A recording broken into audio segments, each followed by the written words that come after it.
Hi everyone, welcome back to the channel.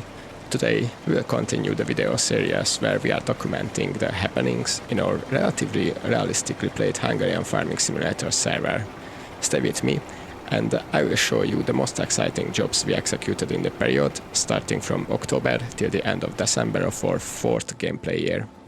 This will include CCM foraging, grain maize harvesting, hay producing, maize forage harvesting, and since this is an autumn video, we can't leave out some serious deep cultivating pictures as well, which this time will even include some plowing as well, which is not too frequent in our video series. So yeah, if this sounds interesting for you, just stay with me and we can soon start.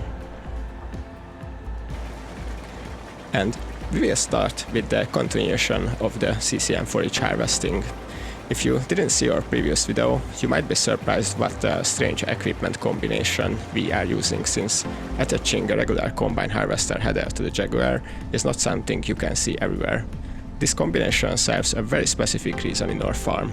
It lets us harvest grain maize as corn cob forage, which according to our rule sets can be used as ingredient for the feed concentrate mix, which makes at least 15% of our milking cows TMR. Our rule regarding to this is not too far from reality. A corn cob cutter header only brings in the corn cob into the forage harvester, which is without a question a more energy dense forage compared to the standard maize forage.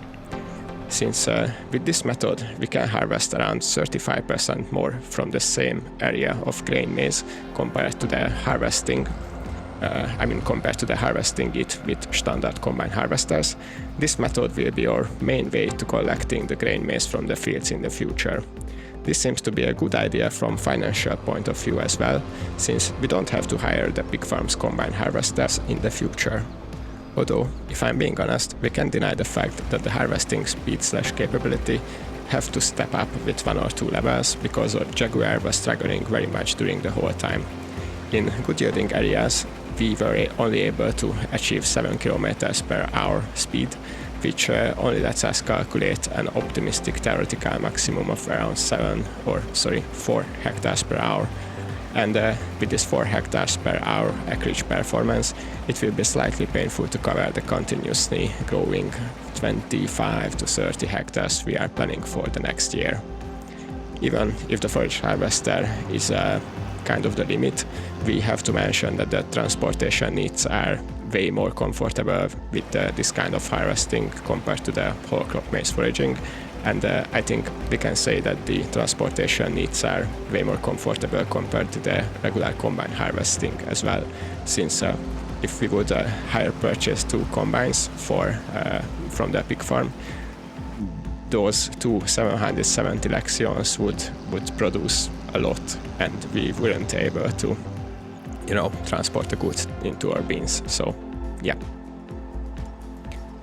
But yeah, back to the present. We have harvested around 23 hectares during our 4th year like this, and it yielded around 27,000 liters per hectare. So according to our plans, this will be more than enough for the milking cows until the next year's harvest gets into the bunker silos as well.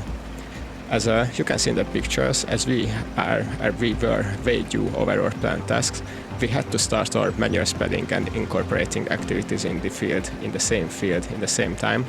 The time pressure was on, since this field had to be planted with winter barley as soon as possible before it gets too cold for it in November. But obviously when we were spreading the manure, we were paying a lot of attention to not throw any kind of manure or not to spread any kind of manure into the standing crops. So we had a healthy distance from the standing crops during the whole time.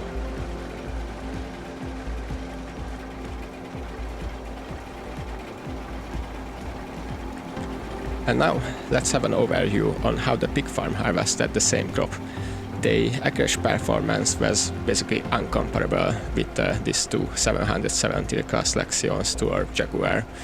These 770 Lexions they had 12 row headers. They were simply eating through the roughly 28 hectares they had to cover.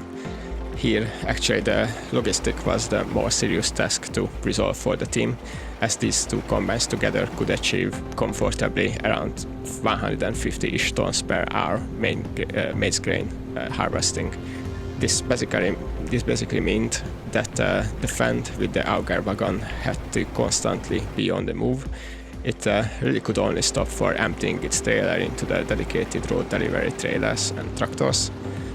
But yeah, the harvest was done actually in a comfortable time fashion. Basically the whole 28 hectare I think took like maximum 4 hours to cover. So the pig farm was happy with the performance. This year the yield was amazing as well for the pig farm. The farm reached 16.5 tons per hectare average, which is actually a record in our server. Well done guys, the pigs will be happy with this result for sure, and according to our calculations this will be enough for at least fattening like 1,800 pigs in the next year until the next corn gets into our storage system. So yeah, good job. However, this statement that this and this food will be enough for the pigs is not true or not correct for every kind of ingredient which we want to work with. As I just watched the calculation, it looks like the barley amount, so it looks like too few, to be honest. As I see, we might, or actually the pig farm might even have to buy like 200,000 liters of wheat, barley, oat, who knows, the cheapest one, in order to fatten the target amount of pigs in the next year. But that shouldn't be an issue. Fattening pigs in the server is actually a very profitable thing to do, so it should be able to pay for, the farm should be able to pay for the required grains. It cannot be a problem, really.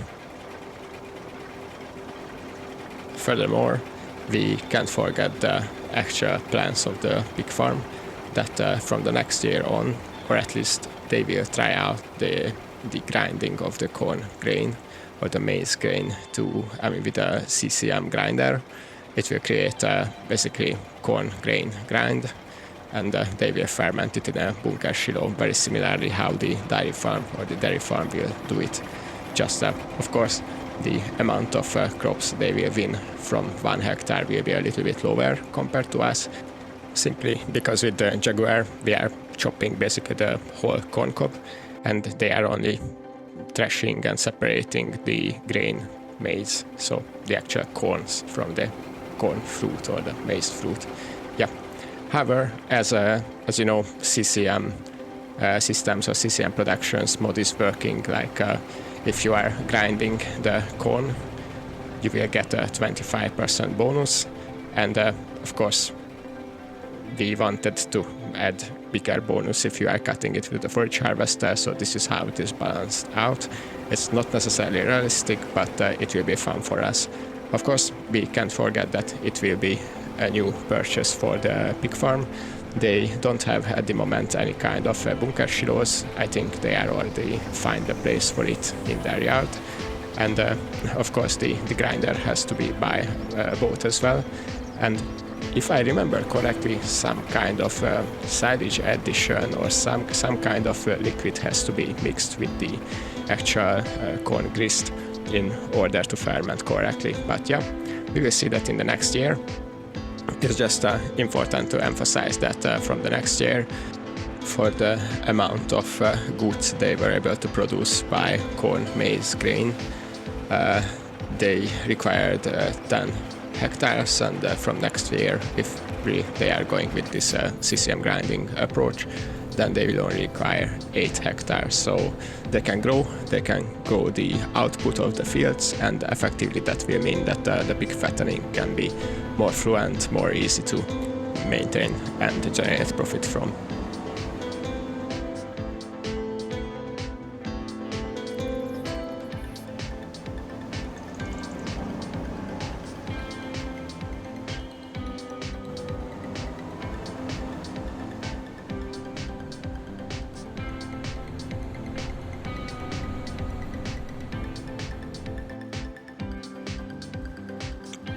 And with these pictures we are back into the dairy farm's fields. with the end of October, the dairy farm produced some alfalfa hay as well. Usually, this is a rare sight in our game, since we are harvesting as much forage as much we can, and we don't really worry about having any hay, or at least we did not worry about it in the past. But this year, two things changed. First, we didn't have free bunker-silo capacity for harvesting the alfalfa as forage, and building a new one was not allowed by our current financial status. Basically, we can say that we are playing with the in-game bunker-silos. I mean, I'm forcing the team to play with the in-game bunker-silos, and a medium or maybe a large bunker-silo cost like 120,000 euro, and we just weren't able to allow that. So that's the first reason why we decided that we need to bail the alfalfa field. And maybe the second reason is more justified by in real or IRL thinking. Basically, I was reading a bit about raising calves, and it turned out that it is very important to give calves hay or roughage to develop healthy and well-performing gestation system. And of course, healthy calves are very much the fundamental requirements for having healthy, well-performing cows as well. So from now on, we will not spare this important food from our calves, and we will even give some of the hay to the heifers as well. Although this is effectively will result a bit more work compared to what we are used to with only foraging the alfalfa. But to stay in the positive side, who knows, maybe later this will at least justify a tryout or maybe even a purchase of a big square baler. We will see.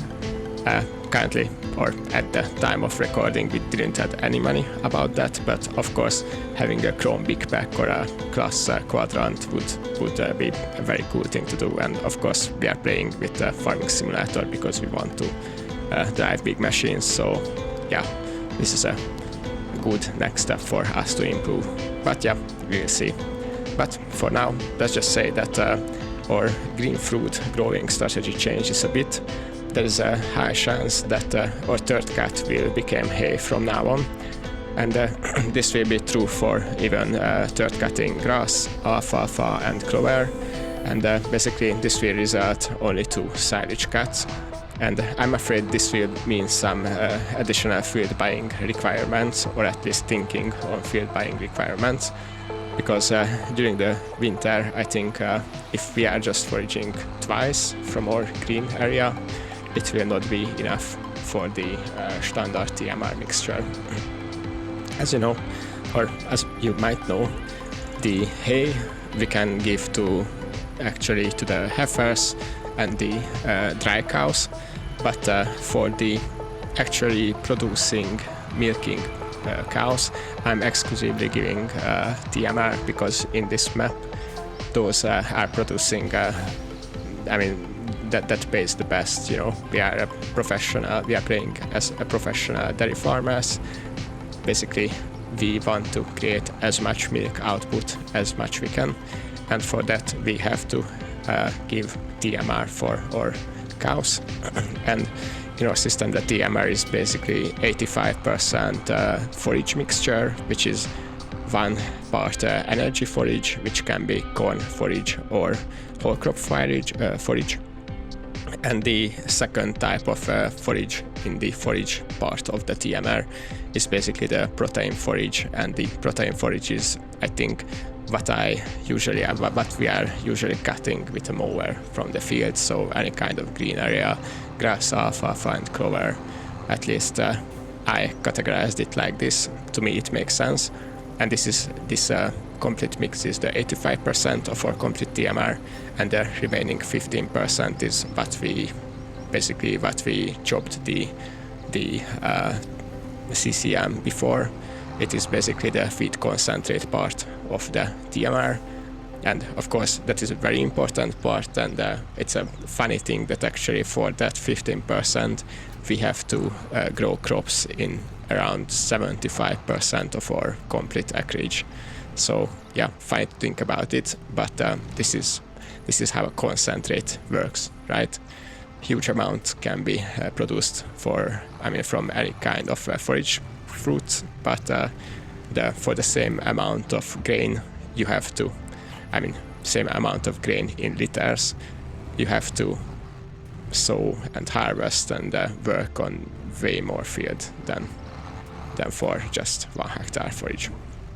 Yeah, over discussed a little bit, but I think you understand what I want to say. Hay will be given to the not producing cows, and who knows, maybe even we will start some kind of beef fattening as well. Maybe, we'll see. And actually, the next pictures are about the maize forage harvesting, which the dairy farm started relatively late in this year.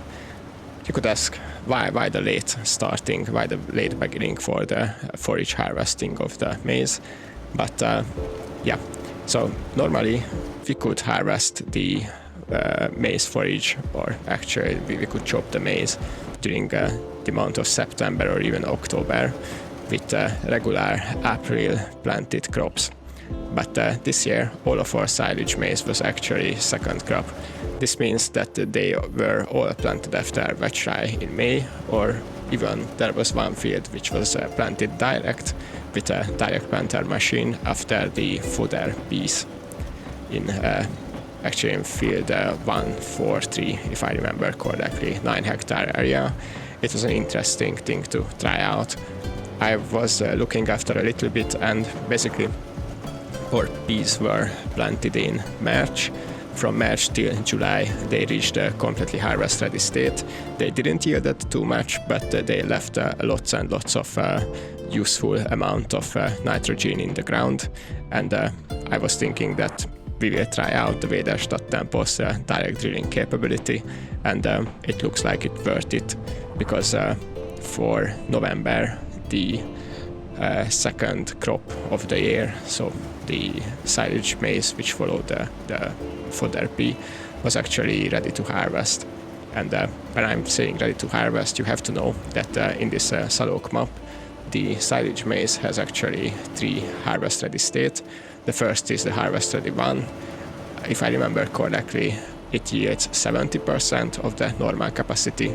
The harvest ready 2 then yields 85% of the normal yield, and the third harvest ready state for the silage maize is which actually yielding the most. It is the 100% of course of the yield which we specified in the given forage XML. Yeah. I think I have to emphasize this because it kind of feels like cheating to do double cropping, but since the achievable yield for a July planted corn is way less, I think this is fine. This is just fine.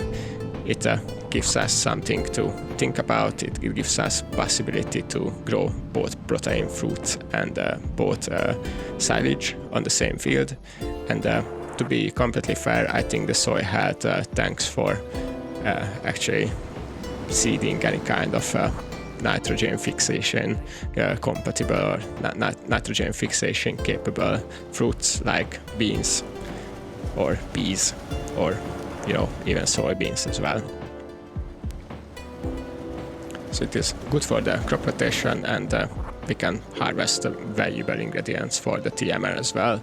So we will continue to do that, although I have to emphasize that the late planting of the fodder piece has to be moved to the early planting of September, and then I think we can be, we will be able to harvest the fodder piece on June, and the June direct seeding, maybe even with a whole mare, with the liquid manure spreading in one step, it will yield a little bit more. And of course we are not disturbing the soil too much in a very dry period, so yeah, it's interesting to think about. We'll see.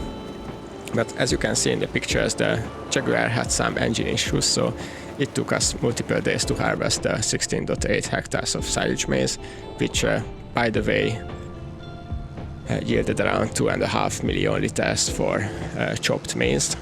You can clearly see that this method's 150,000 liters per hectare yield is not even close to the CCM for its 27,000 liters per hectare, so this is a way more complex task to resolve for the dairy's employees.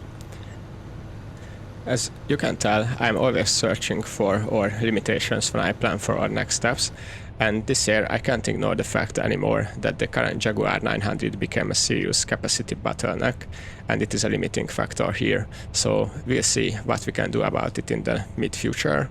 The transportation was property, I'm pretty much able to serve the chopper now with 2-3 vehicles on the go. Although I have to mention that both of our chopped fields were basically neighboring fields to the farmyard.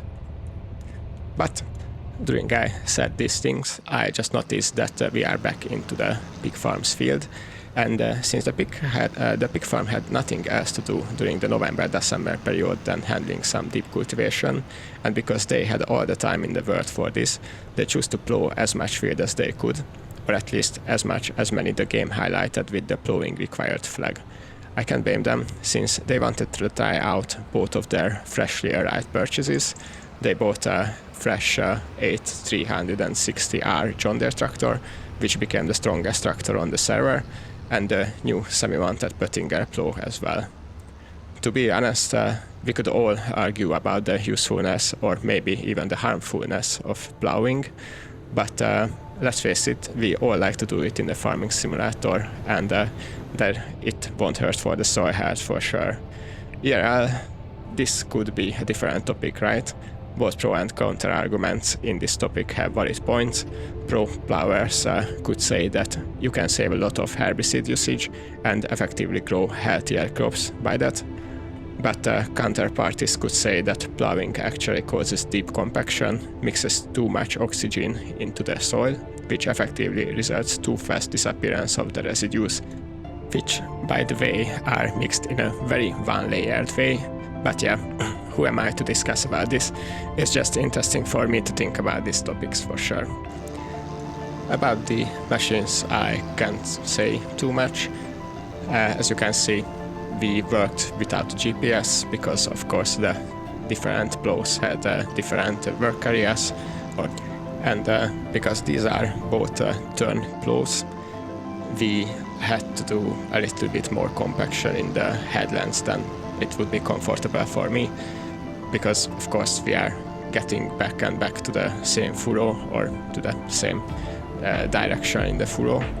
That means that we were turning in this kind of 8-shaped circles, and that is just, oh my god, that is just too much tire tracks on the field. But this is why we are plowing, right? I'm not sure. I enjoyed it, that's for sure. So yeah, thank you for the attendance for the other colleagues as well. I hope they enjoyed it as well. But to save the pig farm from the anti-plowers hate, I rather fly back to the dairy farm, which handles the autumn deep cultivation exclusively with heavy cultivators, like the Hungarian Vector or the Simba Solo equipment. These are still not no-tiller solutions for sure, but might be a little bit less harmful here and there. Interesting fact that you can see here the Rostelmash in some of the pictures, and those were the last jobs which that tractor actually did in the farm. After it finished in January, we sold it. And what will follow that? I don't know. Subscribe and turn on the notifications, and you will know as soon as possible. Or if you can't wait, you can just check one of the streams. With the streams, actually, we are ahead of this video series, which is, I think, a clear case. We are playing there, and here I'm just summarizing what we played, so yeah.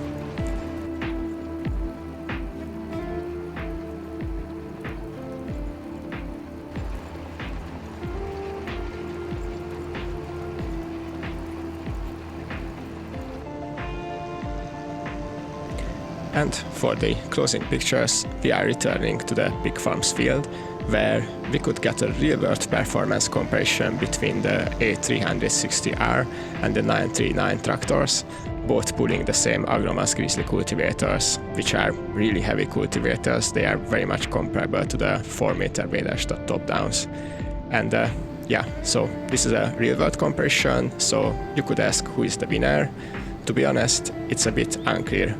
The John Deere pulled better, that's for sure, and you can tell them from you can clearly tell that from the video as well. But still, somehow it never overtook the Fendt. Maybe the operator was a bit better in the headlands or a bit faster in the headlands. I don't really know. We don't really know. Fuel consumption was not measured at all, so it's a half-ass comparison, to be honest.